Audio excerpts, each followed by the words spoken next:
Avertissement. Cette émission est déconseillée aux personnes âgées de plus de 77 ans. Le jugement des parents est conseillé. En direct de notre bunker de confinement, bienvenue à l'épisode 62 de égale RG2.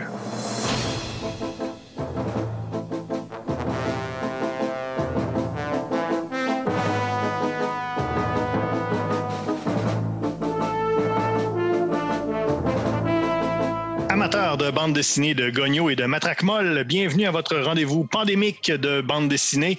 Mon nom est François Anger, accompagné ce soir de Tania Beaumont. Bonjour. D'Olivier Morissette. Salut François. Et de Guillaume Plante. Allô François. Ça va bien tout le monde? Oui. Belle semaine dans le bunker. Ben, tout se passe bien, hein? Je pense que personne sort, personne rentre, personne se voit. C'est parfait, on aime ça de même. Ben, c'est pas parce qu'on est confiné qu'on peut pas lire des BD. Comme on dit à chaque semaine, qui dit lavez-vous les mains, dit Tintin. Et je pense qu'il n'y a pas de meilleur message qu'on peut lancer comme ça à la population en temps de pandémie. C'est notre 4e épisode depuis le début du confinement et ce soir, on parle de la BD Choc, oui, le méchant dans Tif et Tondu. On est dans notre bunker depuis 4 semaines maintenant, c'est notre 4e épisode et on n'est surtout pas, cherchez-nous pas, sous les décombres de l'Université du Québec à Beauceville où étaient les bureaux de la chaire de recherche en études tintinoludiques. Qui pourrait peut-être se faire inonder pour une 2e année consécutive. Mais ça n'arrivera pas parce qu'on n'est pas là. Mais non, on n'est pas là. Voyons, puis même si ça arrive, hein, nous autres, on est correct parce qu'on n'est pas là. On commence pas dangereusement à manquer de nourriture. Non, pas du tout. On demande juste aux gens qui se promènent dans le coin de ne pas mettre leurs mains sur le gros tuyau qui sort de la terre. Hein, où est-ce qu'ils font peut-être une respiration? Là. Mettez pas votre main là-dessus, s'il vous plaît. Pas parce qu'on est là, juste parce que faites-le juste pas. Faut pas mettre nos mains sur les tuyaux. Ben non, tout le monde sait ça. C'est une règle de base.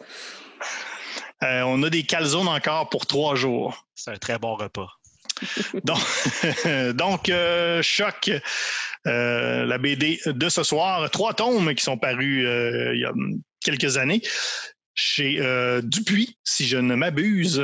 Et depuis l'été dernier, lorsque nous étions diffusés sur CKRL, on a décidé de chercher Tintin, puisqu'on ne le trouve plus, étant donné qu'il n'y a plus d'aucune bande dessinée sur Tintin. Il n'y a plus aucun album disponible sur Tintin. Et donc, on est à la recherche du Tintin perdu. Et donc, ce soir, on va essayer de trouver donc dans Choc. Et toutes les bandes dessinées qu'on fait depuis le début de nos épisodes de confinement, c'est des épisodes qui sont disponibles gratuitement en ligne. Et donc, l'épisode de la BD de ce soir, on l'a trouvé sur Isneo, qui est une plateforme où il y a vraiment plus des milliers de bandes dessinées disponibles. Et heureusement pour nous, il y a un mois gratuit. Donc, on va passer quelques épisodes à parler des bandes dessinées qu'on a trouvées sur Isneo avant que l'abonnement gratuit devienne payant. Si vous voulez réécouter les épisodes qu'on a enregistrés depuis notre confinement, c'est toujours possible de le faire en podcast, en balado, sur Apple et Google. Vous pouvez également écouter tous les épisodes des 4 saisons de Égal RG2. Vous pouvez également nous rejoindre sur Facebook au RGCKRL ou tout simplement en cherchant E égale RG2. Et grosse nouvelle cette semaine. Oui, vous saviez que depuis la première saison, on avait un hashtag sur Twitter, le hashtag MatraqueMolle, qui est un peu notre hashtag fourre-tout, dans lequel il s'est passé tellement de choses. Il y a eu même un David City à une certaine époque dans un hashtag. Oui, là, il est inoccupé malheureusement, pandémie oblige. Donc, maintenant, on a notre propre compte Twitter. Alors, si vous êtes sur Twitter, vous allez sur ERG2 et vous allez trouver là tout ce qu'on va mettre donc maintenant à partir de Twitter. Et ça a été compliqué. Je sais pas pour vous autres là, mais j'en ai eu quand même des grosses réunions là-dessus. Je suis content que ça ait abouti finalement parce que on était sur la liste d'attente là depuis 2-3 ans, je pense. Ah oui, grosse liste d'attente là, pour les comptes Twitter. Tout le monde connaît la liste. Donc, on est vraiment content là, parce que c'était long. Puis là, c'est à cause de mon enquête de crédit, je suis désolé. Parce que là, il a fallu, me semble, c'est Olivier, ça, c'est ton cousin Steve qui travaille chez Twitter. Je pense qu'une affaire comme ça, il connaît quelqu'un qui travaille chez Twitter qui a réussi à avoir... Non, moi, j'ai pas de cousin Steve, François. Mais c'est ton cousin Steve, Tania, toi? Non, je pensais que c'était ton cousin Steve. Non, moi, j'ai pas de cousin Steve. Non, mais moi non plus. Guillaume? J'ai un cousin Stove. Mais c'est le cousin Steve à qui d'abord? Ben, je sais pas. En tout cas, on a un Twitter. Oui, fêtons-le. Ben oui, bravo. Alors, cousin Steve, qui que tu sois, merci beaucoup. Merci. Ouais, puis cette semaine, j'ai défragmenté le hashtag. Là, il va super bien, là, ça va très vite. Là. La défragmentation a été bien faite, complétée. Avec Clean My Hashtag. Yes! Bon hashtag, c'est un hashtag, pas de fragments. Exact. Et curieusement, ben, c'est probablement en lien avec le nouveau compte Twitter. J'ai remarqué, je suis allé voir sur le compte cette semaine et les dépenses ont augmenté beaucoup. Donc, il y a Alex Drouin qui est également dans l'émission et qui n'est pas là depuis le confinement pour des raisons qu'on s'explique mal. Et on entendait parler la semaine dernière, peut-être qu'il enregistrerait des épisodes du Scrammeuse Cast, mais finalement, il nous a trouvé un commanditaire cette semaine. Je crois que... Alex, es-tu là? Oui, ici Alex Drouin en direct du stationnement d'Aubaine Choc. Depuis plus de 40 ans, le meilleur endroit pour le choix et la qualité, toujours à des prix chocs. C'est la grande vente de printemps dans toutes nos électrisantes boutiques de Chicoutimi, Jonquière, Berlin et bientôt Dolbeau, Mistassini. Tous nos vêtements sont faits de tissu métallique et viennent accompagnés d'une batterie de char pour vous donner un look choquant à tous les niveaux. Après tout, il faut souffrir pour être beau. En cas d'orage, protégez votre look d'enfer sous notre parapluie ultra tendance en tôle d'Italie qui vous attirera les regards et la foudre. Kaboum! Vous serez la coqueluche de l'unité des soins intensifs. Vous habitez dans un sous-sol? Utilisez notre recette familiale de lubrifiant pour préserver vos vêtements courants en continu. Aubaine Choc, soyez sous le choc de la mode. Certains articles sont admissibles au crédit d'impôt pour l'efficacité énergétique. Merci Alex. Ça fait plaisir. Reviens-nous vite et en santé. Donc voilà pour ces précieux commanditaires, encore une fois, chaque semaine. Si c'était pas de eux, on serait... Pauvre. On serait très pauvre. Ouais. OK, revenons à notre sujet principal de ce soir. Guillaume, présente-nous la série Choc, s'il te plaît. Oui, Choc, c'est 3 albums chez Dupuis. C'est un triptyque. C'est 3 tomes d'une même série qui s'intitule Les Fantômes de Nightgrave. Le premier tome est sorti en 2014, le tome 2 en 2016, le tome 3 en 2019. Le scénario est de Stephen Coleman. C'est un illustrateur slash... scénariste, parce qu'il a été illustrateur pour Billy the Cat, également chez Dupuis, et il a scénarisé les BD du Marsupilami depuis 2006. C'est lui qui a pondu les 13 derniers albums chez Dupuis.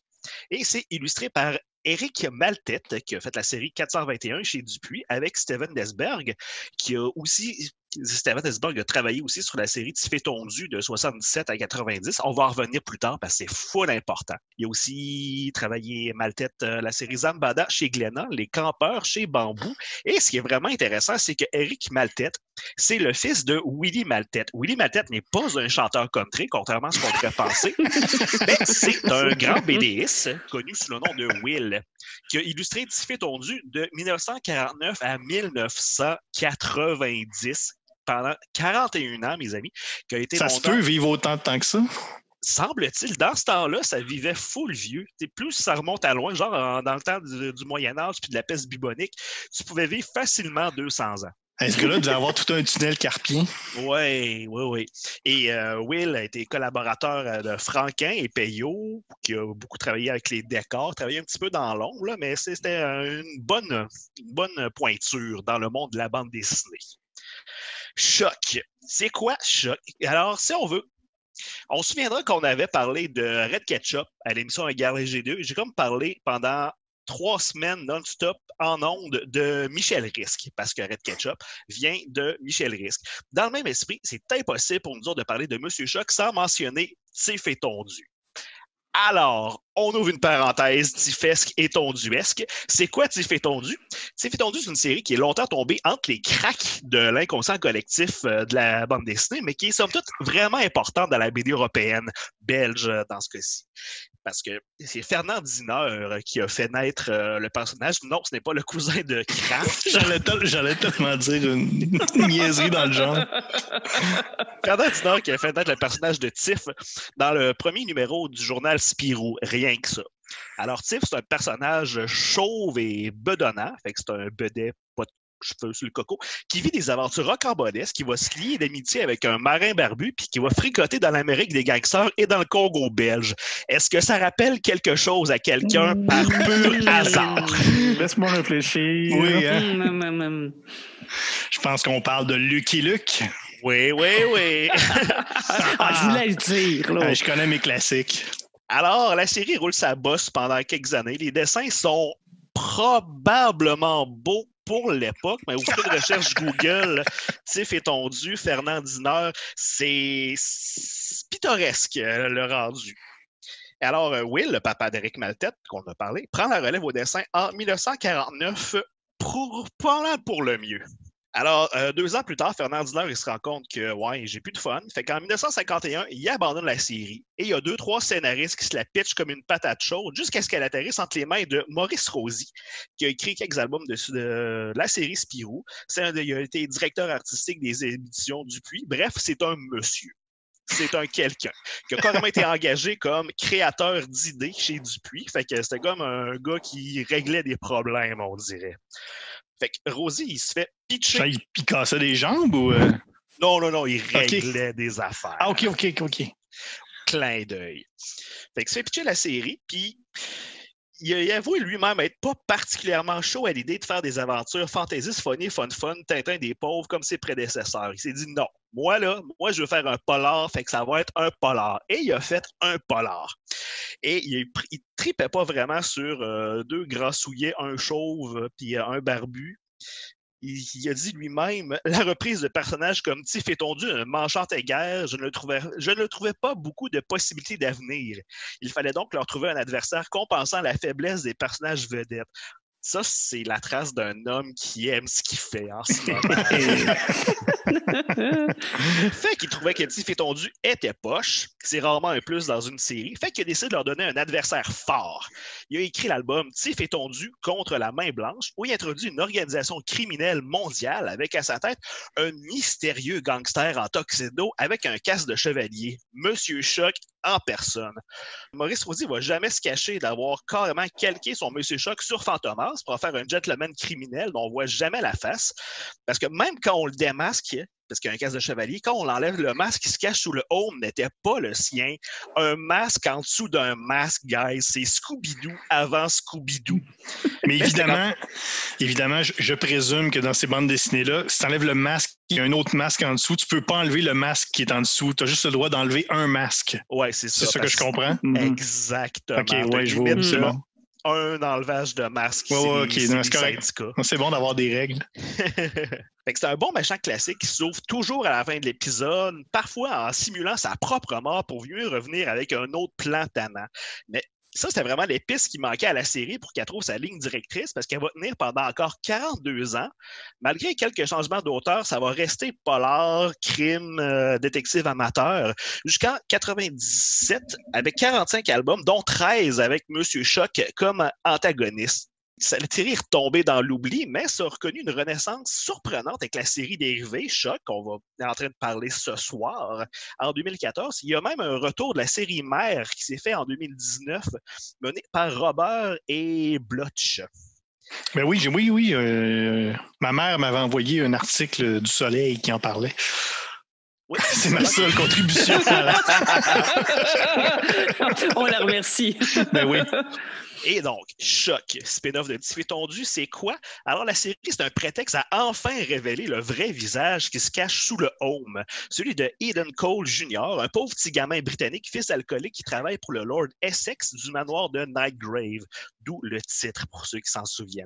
Il va se lier d'amitié avec Henry, le fils de Lord Essex, ou du moins c'est ce qu'il croit, parce que le petit maudit fils de riche s'arrange assez rapidement pour l'envoyer en prison.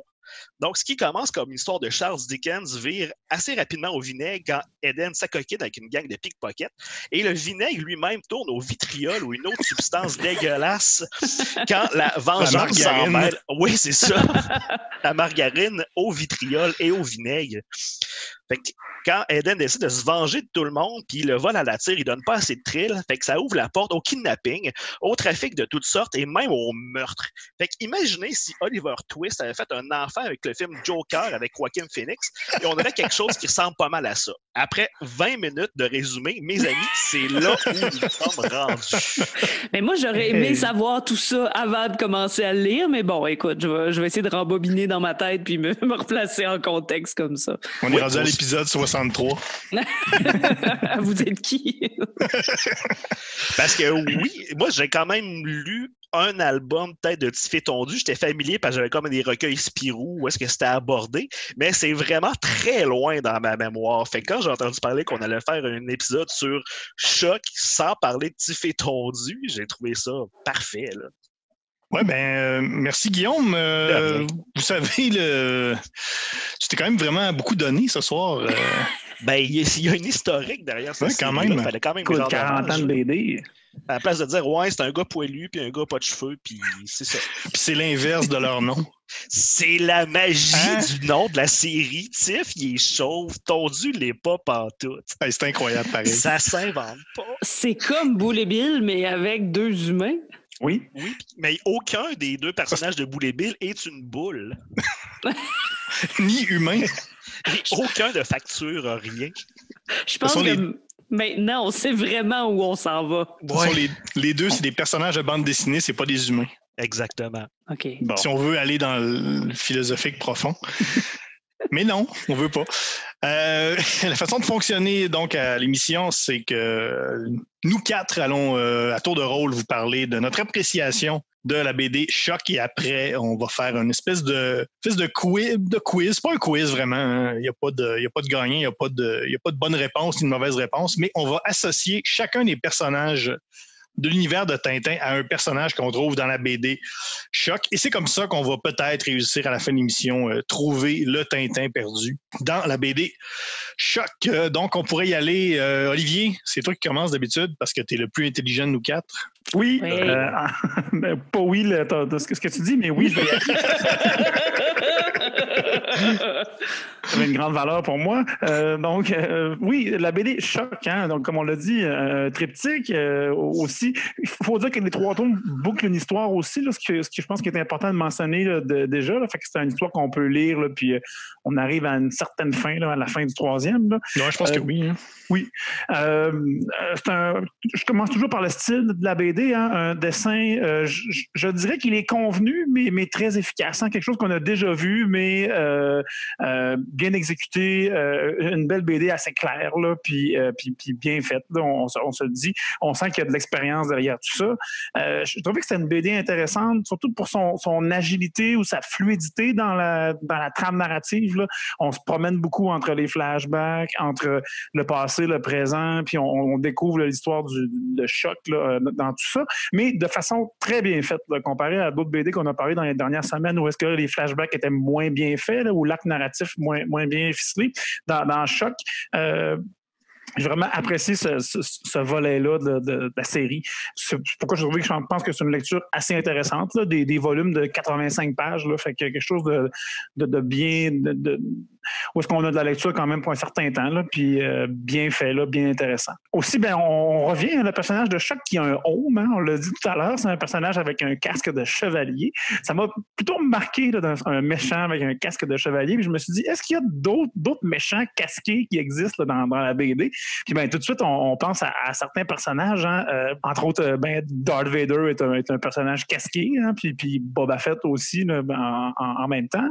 Mais aussi, sinon, dans le comic américain, Magneto peut porter un casque. On connaît aussi Dr. Fate, hein, qui est chez DC Comics, qui a une espèce de casque grec là, qui lui donne son pouvoir. Là. Puis des héros plus obscurs aussi, le Black Knight, là, qui est dans Marvel aussi, là, qui lui aussi porte un casque. Puis je me suis dit, pourquoi portent-ils tous un casque, ces méchants? Tu sais, qu'est-ce qui les lie?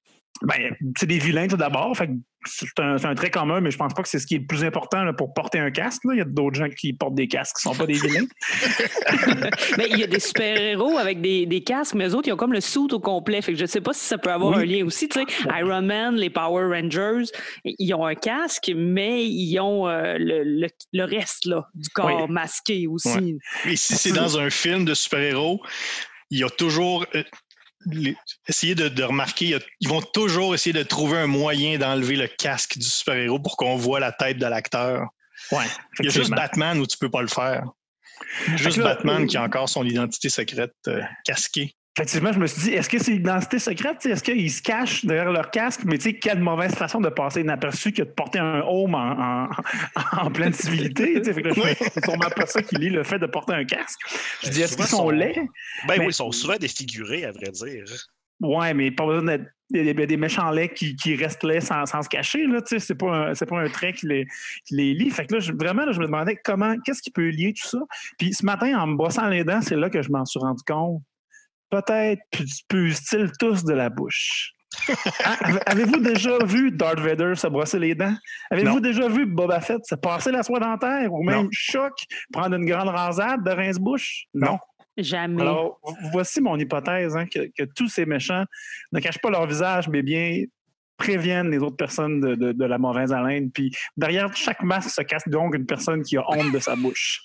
Fait qu'il faut quand même le voir de cette façon-là, je pense, en lisant cette BD-là. Mais là, on parle depuis 2 semaines qu'on parle du port du masque là, et que c'est pour protéger les autres. C'est pour protéger les autres de soi-même et ce n'est pas pour se protéger des autres. Oui, c'est peut-être quelque chose là aussi. Là. Ouais. Ma théorie est bonne pour tous les vilains, sauf, bien sûr, Coronavirus, qu'on a vu dans Astérix et la Transitalique, qui, lui, protège les autres. Hein? On le sait bien. Évidemment. Avec le gros super pouvoir de Dr. Doom serait de puiser de la gueule. Yes! Ça se pourrait. Wow. En même temps, quand on y pense, là, ça fait beaucoup de sens. Oui. Ben oui. Tu veux conquérir le monde ou tu veux dominer la planète pour compenser pour ton haleine douteuse. C'est ça. Fait que voilà ce que j'en ai pensé de Choc. Quand même. C'est une BD qui suscite la réflexion, on va se le dire. Oui. Toi, Tania, tes réflexions, justement? Oui, mais je suis contente qu'on ait parlé autant de casques et de masques parce que moi, grâce à Choc, j'ai appris le mot « home » que je ne connaissais pas parce que je me tiens pas dans des places avec des chevaliers. Donc, je n'utilise pas... Tu fais pas du Donjon Dragon dans grandeur nature. Un peu moins ces temps-ci, j'ai moins le temps. Mais jamais j'avais vu ou entendu le mot « home ». Donc voilà, maintenant, j'ai enrichi mon vocabulaire grâce à Choc. Moi, ce que j'ai aimé, c'est le ratio texte-dessin. Parce qu'il me semble qu'on a lu plusieurs bandes dessinées où il y en a du texte, puis on dirait qu'ils font pas confiance à leur dessinateur ou je sais pas trop, tu sais, mais toute l'histoire est racontée en mots alors que le dessin parle beaucoup. Et là, je trouvais qu'il y avait une bonne balance. On a quand même des dialogues, mais on a aussi des pages d'action où c'est le dessin qui parle de lui-même et qui nous raconte l'histoire. Donc ça, moi, ça m'a quand même beaucoup plu. Et il y a beaucoup d'univers différents. On avait l'impression d'être dans un James Bond, là, où on voyage d'une place à l'autre. On est en Angleterre, on est en France, on est au Brésil, on est en Allemagne, on est... au Maroc. Donc, on voyage vraiment dans plusieurs pays. Il y a plusieurs langues aussi. Je dois avouer que j'étais perdue par moments parce que tout à l'heure, on va parler des personnages, mais il y a beaucoup de noms aussi. Si un personnage fait référence à quelqu'un, il va le nommer. Et là, moi, j'ai toujours de la misère là, à me rappeler c'est quoi les noms des personnages. Là. Donc, je me disais, bon, on le connaît-tu, lui? On le connaît-tu pas? Surtout que là, il y avait l'exercice du quiz à la fin où je dois l'associer. Donc, je trouvais que des fois, il y avait quand même beaucoup d'éléments, mais j'ai beaucoup aimé les répliques. Il y a certaines très, très bonnes répliques. J'en ai noté 2. Entre autres, le futur aime être débarrassé des hommes du passé. C'est Raimundo qui dit ça. Et dans les pickpockets, on parle aussi pour aller voler au plus nanti, alléger le bourgeois. J'aimais ça vraiment comme expression pour parler du pickpocket. Ça a une belle sonorité, alléger le bourgeois. C'est très beau, c'est très bien dit. Alléger le bourgeois. C'est un pickpocket, mais avec éloquence. Donc, j'adore ça. Et il y avait, ce que j'aime beaucoup dans la bande dessinée, des onomatopées. Moi, j'aime ça. Des mots qui nous indiquent quels sont les sons. Je les trouvais peut-être pas toujours adéquats, mais j'ai fait un top 5 des meilleurs onomatopées. Je vous propose de vous les dire et essayer de deviner ce que c'est. Donc, en 5e place, je l'ai mis parce qu'il est quand même important. C'est Krika. Ah, c'est l'oiseau. Voilà. On le voit beaucoup, là, la pie, oui. Oui, exactement. Donc, lui, il revient beaucoup. C'est pour ça que je le mets en 5e place. Oui, il était facile. Il était facile. En numéro 4, Vra. Une moto. Presque. Un bateau. Un bateau moteur. Ben, c'est une voiture. C'est une voiture. Oui. Bon. En numéro 3, on a poids. Des poids, une canne de poids. Super blanc qui pue de la bouche. C'est toutes des bonnes réponses, mais la vraie, c'était... Un chien qui tousse. Non, c'était encore une voiture. Ah, mon Dieu. Ah, mon mais Dieu. probablement pas la même Plus marque. vieille, peut-être, là, ouais. Une conduite En- intérieure noire. C'est ça. les deux numéros 1 et 2 là, sont vraiment mes préférés. Numéro 2, Braf. Une pétarade de fusil. Non. Ouais, j'aurais dit ça aussi. Ou un hélicoptère. Oh, hélicoptère, on est proche. C'est un corps qui tombe d'un hélicoptère. Ça fait Braf. Ben oui, Et- on aurait dû le savoir. Et en numéro 1, Tomb. Comme un pouce là, en anglais. Tomb. Oui, je savais que t'allais sortir celle-là, je sais, c'est un pistolet avec un silencieux. Oui. Moi, j'avais noté tuer un gars dans une auto. Oui. Ça arrive très souvent. Mais c'est ça, c'était avec à l'aide d'un pistolet Bravo. et un silencieux. Voilà. Bravo, alors, bravo à Tom. tous. Parce que quand tu veux pas que ton fusil fasse du bruit, tu mets ton pouce sur le bout du canon, fait que ça fait moins de bruit. Et C'est une ça affaire fait que tu peux juste faire 2 fois dans ta vie. Hein. à utiliser au bon moment. Donc voilà pour mon appréciation. Comme on disait, là, c'est une bonne lecture, une lecture intéressante. J'ai trouvé par exemple que tout déboule vite dans les 20 dernières pages là, des 3 tomes. Là. On installe quand même tranquillement, puis là en 20 pages, pac, on a plein d'informations. Mais voilà, au moins on boucle la boucle, ou la boucle-t-on vraiment? De ce que j'ai compris, au départ, ça devait être deux albums. Ils ont étiré ça en 3 albums. Ah, voilà. Ça change rien à ce que tu viens de dire. Là. Mais on le sait maintenant. Moi, j'ai noté quelques affaires. Tantôt, tu parlais de... Guillaume, tu parlais du Joker et d'Oliver Twist. Oui. Ben, moi, et là, c'est peut-être plus pour le premier tome qui est assez particulier dans les 3. Parce qu'on n'a pas beaucoup encore parlé des flashbacks. Tania, t'en as glissé un mot. Mais toute la série se déroule dans des flashbacks dans des flashbacks. On revient plus tard dans un flashback qui est dans un autre flashback. On Donc, s'entrecroise. moi, j'ai un peu décrit ça. J'ai écrit comme ça. C'est Joker mélangé avec Downton Abbey, réalisé par Christopher Nolan. Donc, c'est ça que ça me faisait penser. Surtout le premier, qui est une espèce de... Le premier est assez particulier. C'est un espèce de délire de morphine. On sent que le personnage, il revient beaucoup dans son passé. Il y a pas... Le premier, là, il est très particulier. Il est très vaporeux. Alors que dans le deuxième et troisième tome, il y a plus de scènes d'action. Là. On est plus dans le... On est peut-être plus conventionnel, mais le premier est vraiment particulier. Là. On se sent vraiment dans un rêve. Là. On sent vraiment là, une espèce de délire. Ça, j'ai vraiment trouvé ça intéressant. Le premier, là, j'ai trouvé que c'était vraiment quelque chose d'assez unique. Bien exécuté, hein, les premières pages de ça, là, quand, Oui. en tout cas, quand Choc se promène dans le manoir, là, c'est pas un spoilers, là, mais Non. c'est bien exécuté, ça. Il se vraiment. promène. Il se promène, attention. J'avais pas compris ça. Wow! Un home, puis il fait poutlouk. Oui.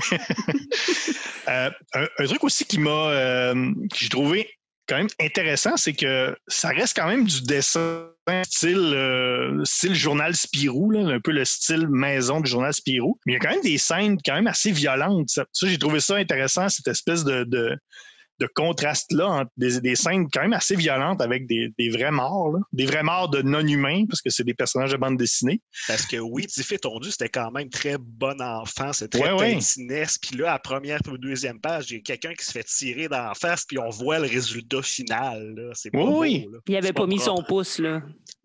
Non. Fait que ça, j'ai trouvé ça quand même intéressant d'avoir ce genre de fatalité-là dans un style quand même un peu, je ne vais pas dire cartoon, mais le style maison là, du journal Spirou. Donc ça, j'ai trouvé ça très intéressant. C'est le tome 2-3 plus conventionnel, peut-être moins intriguant que le premier tome, mais c'est vraiment ça, une bonne lecture. C'est la forme des flashbacks. C'est un peu, dans le fond, les séquences de Dr. Manhattan dans Watchmen pendant 3 albums. C'est comme si c'était toutes les séquences du Dr. Manhattan, tu sais, des flashbacks, tout ça. Mm-hmm. Et 2 trucs que j'ai retenus, c'est qu'on parle souvent, dans les albums de Tintin, là, on a parlé autant de du chloroforme là, pour qui anesthésie Tintin, qui est son pire ennemi. Dans Choc, dans le tome 3, c'est du trichorométhane. Donc, c'est une autre forme d'anesthésie. On est ailleurs. On n'est plus dans le chloroforme, dans le vulgaire chloroforme. Donc, il y a un petit peu petite touche particulière. Et également, dans une des cases, quand Choc est à la galerie d'art, il y a quelqu'un, une femme qui lui donne son porte-cigarette. Et là, il dit « Les porte-cigarettes sont des objets particulièrement utiles à ceux qui désirent garder leur distance. » Alors là, bientôt, là, on va rouvrir les entreprises, on va rouvrir les écoles, tranquillement, pas vite. Donc, le truc, c'est tout le monde d'avoir un porte-cigarette. De 2 mètres de long, idéalement. Puis, oui. Donc, si tout le monde a ça, ça va bien aller. Ça va régler le problème. Fumer en toute santé. Voilà. Alors, voilà pour moi. Guillaume? La première chose que je m'étais demandé quand j'ai commencé à lire la série, c'était j'ai pas un gros souvenir de Tiffé Tondu, que j'ai lu très peu d'albums. Ça va être le fun pareil? Ouais. Et à ma grande surprise, oui. C'est sûr que le triptyque, c'était vraiment une histoire d'amour à la série, mais qui est complètement une ambiance différente. T'sais, ça rappelle un peu les remakes un petit peu plus rudes, comme quelqu'un qui avait refait les pierres à feu, mais Fred Caillou, c'était comme un vétéran de l'équivalent néolithique du Vietnam. Et c'est très, très vrai ce que je dis. Je me rappelle de ça. Ouais. Oui, fait que c'est vraiment une autre ambiance, c'est rough, ça met pas de gland blanc. Il faut reparler aussi des flashbacks, parce que c'est une histoire qui se déroule sur combien de paliers différents? 2 ou 3? Parce que oui, il y a la... c'est pas 4, là. Ouais, c'est ça. Il y a la jeunesse de Choc, et après ça, il y a comme les crimes qu'il fait en actuel. Et ce qui est vraiment intéressant, c'est qu'il y a comme une trame narrative où est-ce qu'il va comme rencontrer 2 gangsters. J'ai leur nom quelque part. Il va rencontrer les 2 méchants, Muller et Xanopoulos, pour faire une offre d'association. Mais finalement, on se rend compte que c'est Tiffé Tondu qui prennent leur place, parce que c'est comme la fin. Et on se rend compte que dans le fond, toute la série, c'est comme un prélude pour se rendre directement à l'intrigue de Tiffé Tondu contre la Main Blanche. Alors, c'était vraiment quand même une belle boucle bouclée là-dessus. Et oui, je dirais, si vous ne connaissez pas la série, vous pouvez quand même checker ça pareil. C'est vraiment intéressant. En plus, les flashbacks d'histoire des méchants sont à la mode ces temps-ci. Fait que profitez-en donc. Oui, parce que moi aussi, Tiffé Tondu, c'est vraiment une BD de bibliothèque. Là. Tu lis ça à la bibliothèque sans trop avoir d'implication émotive là-dedans. Là. Moi aussi, je me rappelle, j'en ai peut-être lu 1 ou 2 là, comme ça, un peu en diagonale à la bibliothèque. Là, mais... Genre de BD que tu ramènes pas chez vous, c'est ça que ça veut dire? Ouais. Ouais, je pense que oui. Pendant que tu attends ta femme qui fait des commissions, c'est ça? Oui, puis ça m'a jamais, ça m'a pas empêché d'aimer Choc, même si on connaît pas Tiffé Tondu, je pense que ça marche quand même assez bien. Ah non, c'est pas un prérequis pour apprécier la BD là, de connaître Tiffé Tondu. Tout à fait.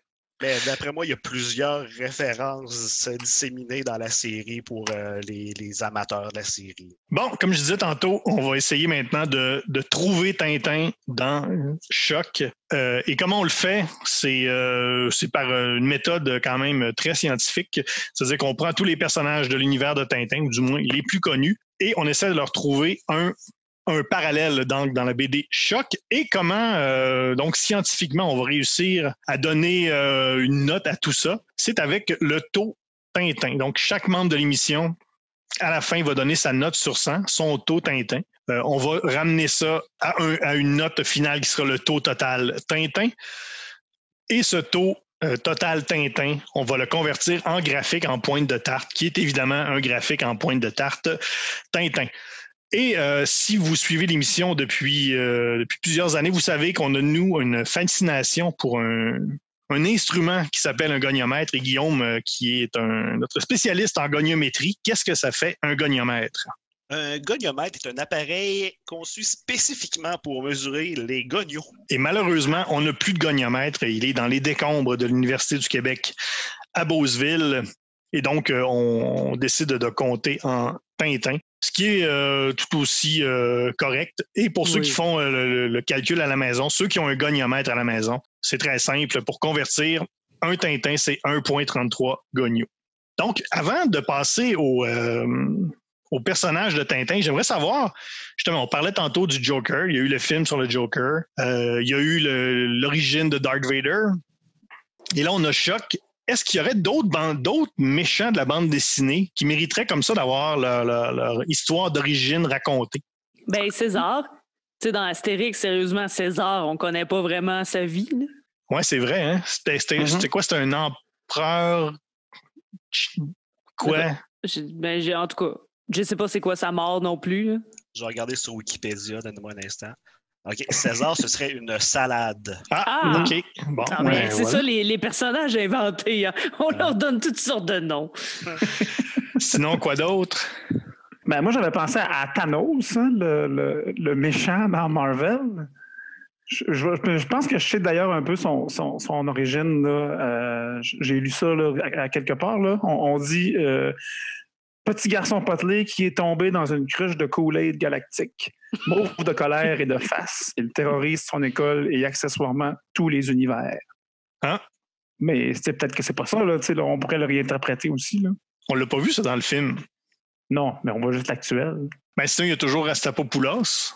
Ça serait cool d'avoir l'histoire de Rastapopoulos. Dans la première fois qu'on le voit, là, il est producteur de films. C'est peut-être un acteur manqué. Il aurait aimé ça devenir comédien, mais c'est plutôt, il est plutôt fait de la criminalité. D'ailleurs, je pense même qu'il va y avoir un film. Vous irez suivez ça sur notre page Facebook. Il va peut-être même avoir un film sur l'histoire de Rastapopoulos. Qui va jouer Rastapopoulos? Depardieu? Mais je pense pas. De ce que j'ai compris, ça va être le même réalisateur puis le même comédien que Joker. Ce serait Joaquin Phoenix qui jouerait Rastapopoulos. Wow! Ouais. J'aimerais ça une série de 3-4 tomes, ses origines de Long-Tarin, le gendarme dans Gaston Lagaffe. Qu'est-ce qu'il faisait avant de chercher des contraventions? Je pense qu'il était dans des narcotiques, là, puis il s'est passé de quoi, là. Je pense qu'il a vraiment un passé trouble. Il est retourné sur le beat des contraventions parce qu'il a vu des choses qu'il ne peut plus dévoir. Ouais. OK, ça serait pas pire. Je pense qu'on a des bons choix avec ça, tout le monde. On va y aller avec le quiz qui, je rappelle, n'est pas un quiz, pas de minute. Tu poses des questions puis on répond. Oui, mais il n'y a pas y a pas d'enjeu, il n'y a pas de mauvaise réponse. Tout le monde gagne. Il n'y a personne qui fait des points. À la fin, il va y avoir des points. En tout cas, c'est un quiz. C'est un genre de quiz. Là. Un genre de quiz. Alors, le meilleur Tintin. Là, c'est dur parce que le personnage principal, c'est le méchant. C'est ça. Ouais. Moi, j'ai dit que le meilleur Tintin, c'était Eden, le petit gars. Le choc avant choc. Pré-choc. Oui. Parce qu'après ça, quand il devient choc, il change trop son cœur change. Il aurait pu devenir Tintin. S'il avait été sur la bonne voie. Si ça avait été de quelques changements dans sa vie. S'il avait continué à gosser des chevaliers de bois puis laver des voitures, peut-être que ça aurait bien été. Sinon, dans les héros, il y aurait les deux inspecteurs principaux, l'inspecteur Dawson et l'inspecteur Fix-Chaussette. Fix-Chaussette, oui. C'était un beau mot de calembour de nom dans une série très intense et très violente. Oui. Mais c'est quand même un personnage important dans Tiffé Tondu quand même. Mais justement, j'avoue que quand justement on est arrivé à ce personnage-là, Fix-Chaussette, ça ne fitait pas en tout avec le reste. Là. Toute la série, c'est quand même des vrais noms. Il n'y a pas vraiment de jeu de mots. Et là, on arrive à celui-là, puis tu fais OK, ça, c'est clairement un personnage qui existe déjà, qui ont rentré dans la série. Et on se plaint qu'il ne peut pas être anglais à cause de la pluie. Et c'est là qu'on se rend compte que les chemises de l'inspecteur Fix-Chaussette sont sèches ni archi-sèches. Mais moi, j'avais aussi mis Fix-Chaussette parce qu'il recherche le bien. Oui. C'est ça. Il arrive des aventures. Oui. Meilleur Haddock. Ah, excusez, j'allais oublier qu'on voit quand même Tiffé Tondu dans le dénouement. Fait que ils servent absolument à rien dans l'histoire, mais c'est littéralement deux Tintins. Là, on pourrait les mettre là par défaut un peu. Par défaut. Ouais, meilleur Haddock. Moi, je dis William, le copain de Eden, qui est celui qui boit beaucoup, a fait la grosse vie et est une influence négative sur Eden. Fait que... Ah ouais, c'est le vice incarné, ce dude-là. Hey, hein? Ouais, William, il emmène large quand même. Ben, moi, William, je l'avais mis ailleurs, mais je m'étais basé. Là, c'est sûr que ça marche pas avec mon Tintin, mais le Haddock, j'avais mis Texas. Oui, parce que c'est l'ami sur qui on peut compter. Tu sais, j'y vais, mettons, en relation avec un personnage, là, pas nécessairement avec le héros, entre guillemets, que vous ne voyez pas. Mais moi, je mettais Texas pour Haddock. Texas, qui est un Allemand.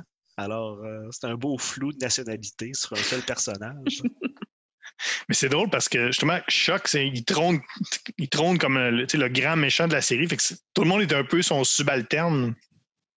Ouais. Tout le monde a une relation en dessous de lui. Là, c'est quand même spécial. Là. Mais c'est un ami proche puis qui n'est pas là dès le début non plus, comme Haddock va arriver un peu plus tard. Texas arrive un peu plus tard aussi. Là, Mm-hmm. Ouais, t'as raison. Sinon, j'ai mis la fouine, qui n'est pas si important que ça, mais c'était comme un sidekick du personnage, là, qui a quand même le mérite de pouvoir mettre du chloroforme dans la face du monde. Pas de chloroforme, juste avec ses mains, puis ils disent jamais pourquoi. C'est plausible. Ben, moi, je l'ai un peu pris un peu à revers, là, étant donné que comme Shock, c'est le méchant, puis Haddock, il est un peu, justement, il est colérique, là, il est grognon et tout ça. J'avais le Lord qui a comme une relation un peu plus positive avec lui quand il est petit. Donc, je l'ai pris, il est ni colérique, ni grincheux, ni rien de ça. Mais c'est son premier mentor. C'est un peu c'est une des choses qui va faire que Shock va devenir un méchant. Ouais. Donc, quand même, on en a quelques-uns. Meilleur tournesol. Moi, c'est là que j'avais mis Lord Essex. C'est là que je l'avais mis parce que c'est lui qui a, sans dire les connaissances, mais c'est lui qui montre des choses à, je dirais Tintin, non pas du tout, à Eden quand il est jeune. C'est lui qui lui... En tout cas, je trouvais qu'il y avait peut-être plus ce côté-là là, qui apportait des choses que Eden connaissait pas du tout, un peu comme Tournesol apporte la science là, que Tintin connaît moins. C'est ça. J'ai mis William aussi, parce que si le crime est une science, c'est un grand scientifique aussi. C'est lui qui enseigne les ficelles du métier à Eden. Ouais, j'ai mis Shock pour les mêmes raisons. Oui. C'est un scientifique du crime aussi. Ben oui, c'est ça. Moi aussi, je pense que c'est là qu'on peut mettre Shock, tu sais. Dans ma description de tâches dans mes notes, Tournesol, je mettais scientifique crackpot. Ben c'est un peu ça. Shock. Au fil du temps, là, il est devenu un peu fou. Donc ouais, moi j'avais Shock là, dans le rôle du professeur Tournesol. Et probablement que Shock, il se met probablement en colère quand tu dis certains mots aussi. On l'a vu là. Donc, voilà. Meilleur Milou, animal de compagnie. Je ne sais même pas s'il y a un animal. Les lapins. Il y a des lapins? Oui, oui, au début, sa mère, là. Oui, c'est pas de lapin. Puis l'inspecteur Dawson, il a son chien Chester qui n'aime pas pantoute. Non. Un petit poodle dégueulasse. Mon Dieu, ça vient du cœur, ça, Guillaume. Accessoirement, il n'aime pas sa femme non plus, là, cet inspecteur-là. Oui, non. Il n'aime pas grand-chose. Sinon, j'avais peut-être là... Hein? La pie. La pie, c'est quand même un animal qui joue un rôle important. Très important. Ouais. Elle meurt. Non, pas. Oui, elle meurt pas. Elle meurt pas? Elle sauve. Et elle sauve. Ah oui, c'est vrai, oui. Puis l'autre chien aussi, là, le chien qui est par-dessus... Oui, qui couvre. Finalement, il y en a beaucoup de Milou. Oui, il y a quand même... une couple de chiens. Bon, choisissez votre Milou. Meilleur Castafiore. Le Love Interest. Moi, c'est là que je mettais William. Ouais, William. Parce qu'il n'arrête pas de l'embrasser sa bouche. C'est pas il l'appelle mon ange. C'est un signe, hein? Ouais. Puis, tu sais, il se tient dans les soirées mondaines, dans les endroits où il y a des personnes chics et tout. Il fait la grande vie. Bon, c'est un criminel, mais parce qu'il veut être riche. Puis, c'est ça. Il se déguise aussi, hein? Change de peau, là. Change de personnage. Hein, ouais. Ben oui, parce que puis même comme la Castafiore embrasse le capitaine Haddock puis il haït ça, mais dans le fond, il aime peut-être ça. Alors que là aussi, William, il embrasse Eden puis il aime pas ça, mais peut-être que oui, finalement. Ouais. Et là, ça devient controversé, ce bout-là, mais l'une des grosses histoires d'amour de la série, c'était avec Jeanne, la mère d'Eden. Parce que plus ça avance, lui, il fait ça pour la venger. Puis à un moment donné, avec les souvenirs qu'il a de sa mère, ça s'en vient vraiment très oedipien, son affaire, là, avec les souvenirs qu'il a. Là. On rappelle que cette BD-là est un spin-off d'une série qui s'appelle Tiff et Tondu, dans laquelle les deux personnages sont l'inverse de leur nom. Et là, on est rendu dans des trucs édipiens, puis on est ailleurs. Hein? Ah, c'est un spin-off. Ouais. Meilleur Dupont. Ben, il y a Moi, tous les petits pickpockets là, Ouais. qui ont sans vraiment d'importance. Là. Le club de club des pickpockets. Là. Non, avec un bec de lièvre. Ouais, ils ont tous c'est des ça. bizarres, là. Ouais. Mais tout ça, là, tous les prochains, là, je trouve qu'il y en avait, tu sais, c'était un peu tout le monde, là, tu sais. Oui, c'est vrai. Les meilleurs du pont, Ouais, les meilleurs je suis frères assez d'accord. d'oiseaux, c'était un peu tout le monde qu'on voit dans BD, là, une ou deux fois, tu sais. Ouais. T'as pas tort. Meilleur méchant, meilleur Rastapopoulos. Ça peut-tu être Choc ou bien il faudrait y aller genre l'inspecteur Fixuset ou l'inspecteur Ouais, Dawson? Je pense que ça dépend comment tu l'as lu. Là. Moi, j'avais mis effectivement c'est fait l'inspecteur. Ouais. Mais tu sais, qui est le bon, qui est le mauvais dans tout ça?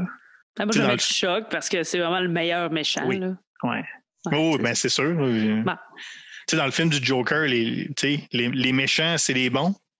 Si on... Ouais. Bon, en tout cas. Et c'est un gros morceau de l'histoire qui fait. C'est quand Eden se fait mettre en prison parce qu'il s'est fait enfiroiper par son ami qui a donné un globe terrestre en lui disant que c'est son père qui voulait y donner pour qu'il puisse le vendre, mais finalement, il a fait à croire qu'il l'avait volé.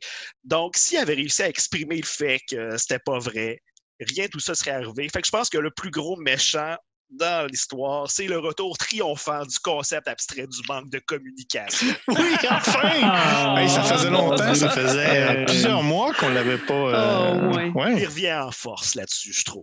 Ouais, t'as bien raison. Ouais. Je te l'accorde. Meilleur frère l'oiseau, donc les méchants de seconde zone. Ben, c'est un peu ça, tous les subalternes. Ouais, que ce soit les sbires ou les pas bons policiers, là, tu sais, en tout cas. Tu sais, il y a au début, là, j'ai même déjà oublié son nom, là, le premier. Gueule de pu, non, c'est pas son nom. Non, mais gueule de pu. Non, le gars qui meurt, le gars qui meurt tout de suite, là. C'est Mister Samba. Ouais, c'est ça. Bon, Monsieur Samba. À vrai dire, si t'es méchant, si t'es dans le crime, mais si t'es pas un ami de Monsieur Choc, t'es un frère l'oiseau et tu meurs vite. Ouais. C'est pas fou. Meilleur Irma, personnage féminin qui mériterait un meilleur sort. Seigneur. Ben, ouais. Moi, Jeanne. Oui, Jeanne, moi aussi. Ouais, j'avais Jeanne aussi, mais tu sais, il y a comme des informations qui font dire que Jeanne, finalement, c'était peut-être pas tant une bonne personne à la base, là. Fait que, tu sais, je ne sais pas si elle méritait son Irma. Sinon, je le donnais à Margaret, qui est la femme de l'inspecteur Dawson, parce que, mon Dieu, qui arrête pas de dire qu'elle cuisine mal, pauvre madame. Ça peut pas être si pire que ça. Ben, la bouffe anglaise, hein, ça a mauvaise réputation. C'est sûr. Mais en tout cas, moi, je t'ai partagé entre Jeanne, là, la mère de Eden, ou Margaret, qui cuisine si mal. Ouais, tu sais, on dit qu'elle cuisine mal, ben, elle est anglaise, fait que forcément, elle cuisine mal. T'sais. Mais il a juste à cuisiner, lui, s'il est pas content, hein? Ben oui, mais là, ça, c'est les années 50, là. Je sais, mais là, j'ai pas encore fait de montée de lait sur le fait qu'il n'y a pas vraiment de personnage féminin. Les hommes ont pas. Tu sais, les hommes ont commencé à cuisiner en 2009. Ça a commencé avec Ricardo. Ben oui. Mais non, il y en avait. Fait que je cherche pas. Alors, Jeanne était sur ma liste, mais Tania, plus t'en parles, plus je pense que Margaret sert juste à se faire casser du sucre sur le dos dans cette série-là. Fait que oui, c'est pas mal la Irma de Choc. Ensuite, on a le meilleur Zorino. Enfant qui fait pitié, ben il y a Eden qui fait pitié lui-même, mais c'est pas laissé. Mais il peut pas être son propre ami. Moi, j'ai dit le pauvre bec de lièvre là, qui. Ouais, bec de lièvre fait pitié. Pas gracieux, c'est pas le couteau le plus coupant, mettons, là. Pauvre lui. Et je pense qu'il y a Eden Cole. C'est un Zorino parce que pourquoi faut-il qu'un Eden Cole s'en aille? Oui, t'as bien raison. C'est sûr que si tu l'approches de cette façon-là, t'as tout à fait raison. Meilleur Séraphin Lampion. Personnage casse-couille. Guillaume, vas-y donc. Bon. Henry, le petit maudit qui trahit. Oui, ça c'est Eden, sûr. C'est sûr. Mister Samba, que c'est une grosse crampe qui fait juste faire aller la trappe, fait qu'il se la fait fermer à grands coups de tombe.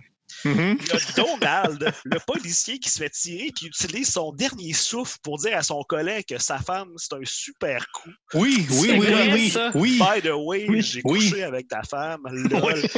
Les policiers de Londres, en général, qui sont juste poches. Ouais, ils sont pas très bons. Et mention spéciale pour le gardien de l'Institut qui s'appelle La Sucette. Oui. C'est sûr qu'il y a qu'un nom de même. Fait que oui, tout le monde est casse-couille dans cette série-là.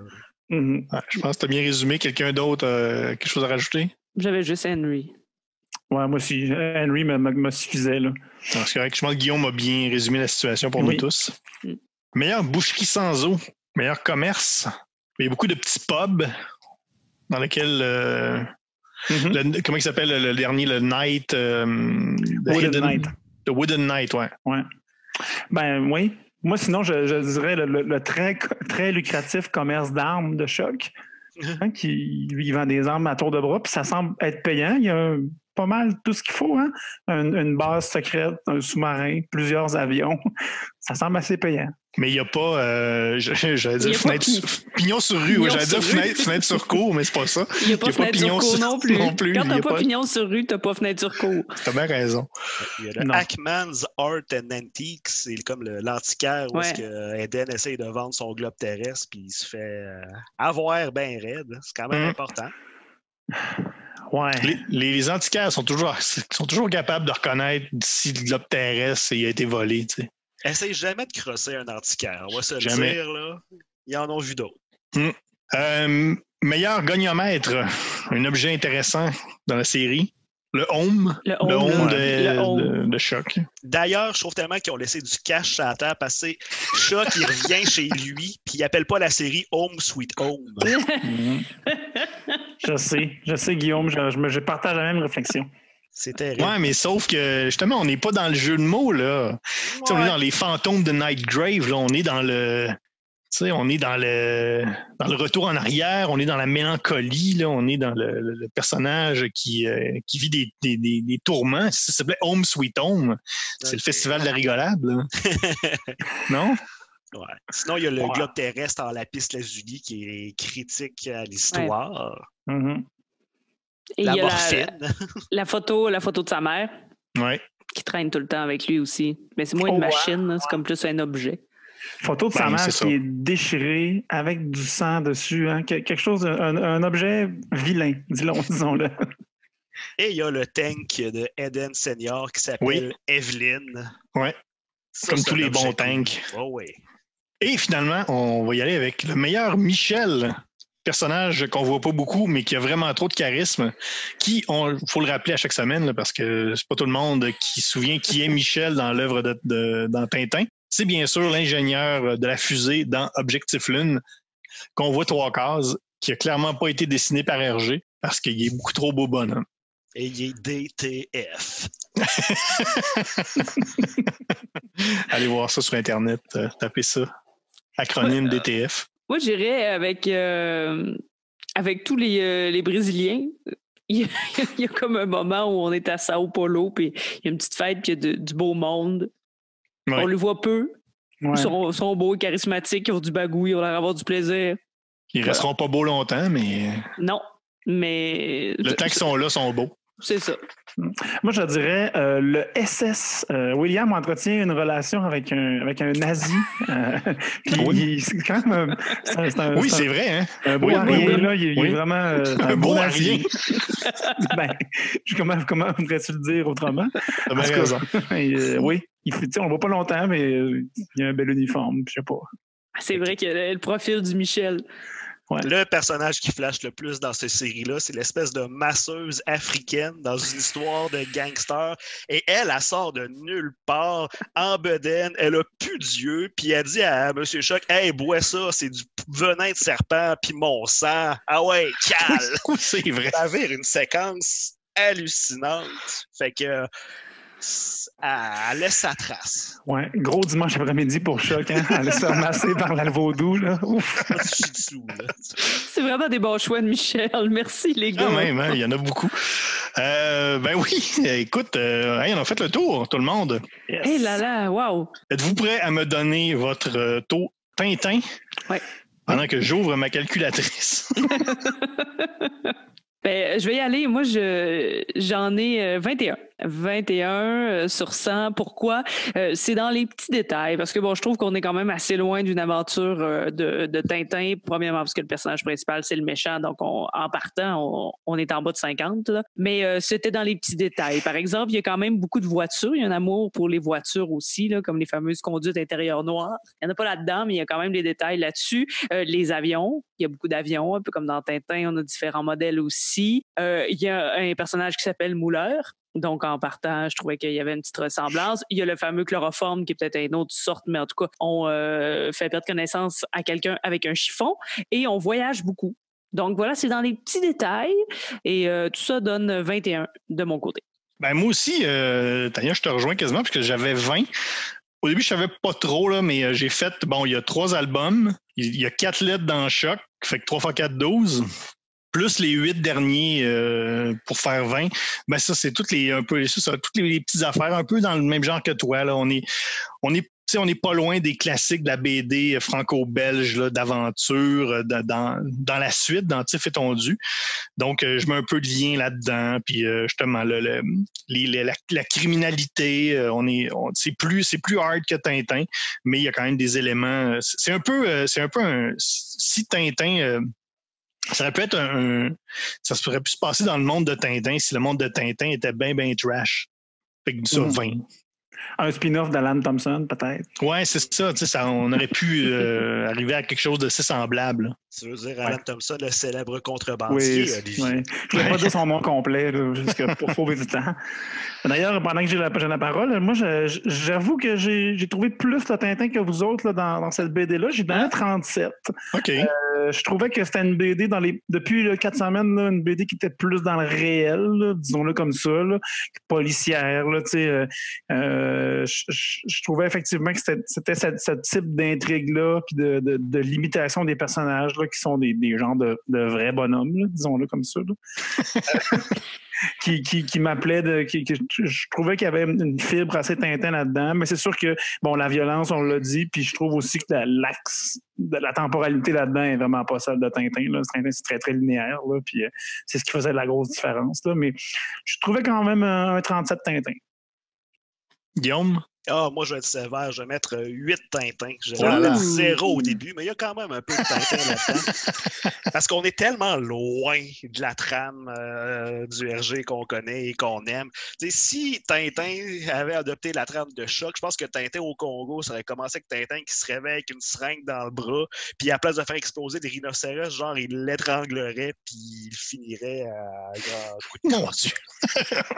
C'est tough. C'est pas Tintin. C'est une très mauvaise source de Tintin. Tintin n'est pas tendre dans Tintin au Congo, là. Mais en tout cas, un vilebrequin puis une dynamite. C'est comme une horrible personne naïve. Bon, ça il nous va falloir fait... que je lise un moment donné, hein, Tintin. Le rhinocéros, il n'aurait pas explosé de la même façon. Il disparaît dans un nuage de poussière. Là, il aurait explosé pour de vrai. Mais c'est vrai, Tania n'était pas là. Au premier épisode de Égal G2, il y a 4 ans, tu n'étais pas là, donc tu n'as jamais lu Tintin au Congo et Tintin en Amérique. Jamais. Tu as réussi à suivre le fil de la série, pareil. T'es vraiment bonne. J'ai écouté votre épisode, puis j'ai suivi par la suite. On fera un spin-off de l'épisode numéro 1 pour Tania. On pourrait le refaire. 5 ans plus tard, que sont-ils devenus? Nos commentaires. Oui. Ah ben oui, mais pourquoi pas? Ça pourrait être drôle. Écrivez-nous si vous voulez qu'on fasse. Je sais pas si vous avez remarqué, mais ça fait 2 semaines en ligne que je propose d'autres séries de podcasts. En tout cas. On va de la job. Ça fait 4 semaines en ligne que je dis qu'on a 2 semaines en ligne des choses qui reviennent. OK. Tu peux conclure, François. Ça nous fait un taux total Tintin de 22. Je pense que c'est le même taux que le Château des animaux. C'était 21 ou 22, c'était proche, là, oui. Ouais, fait qu'on est, on est là. C'est un calibre de gun, fait que je trouve que ça fit. Quand même.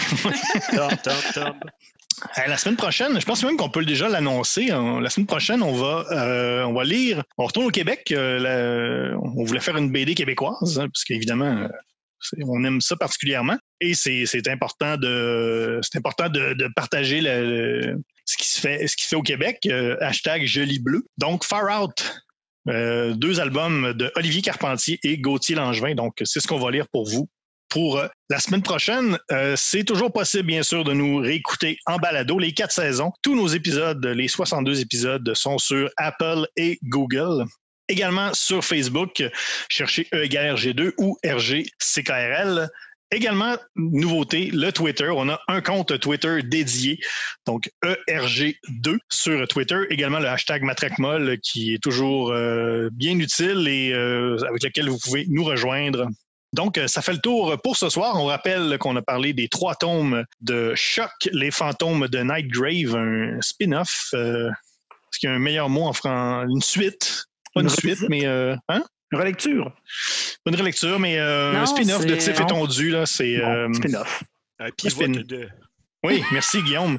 Je pense que tu es là. Donc, voilà pour Choc ce soir. Mon nom est François Angers, accompagné de Tania Beaumont. Allô, bye. Allô. Moi, je l'ai pas... je l'ai comme dit comme si on était au début de l'émission. On commence ou on finit? Je pense qu'on finit. À moins qu'on continue. Non, moi, j'ai rien lu. OK, c'est bon. Alors, François Angers avec Tania Beaumont. Merci. Olivier Morissette. Salut, merci. Et Guillaume Plante. Merci les amis. Alors, bonne lecture et moi, je vous dis à la semaine prochaine.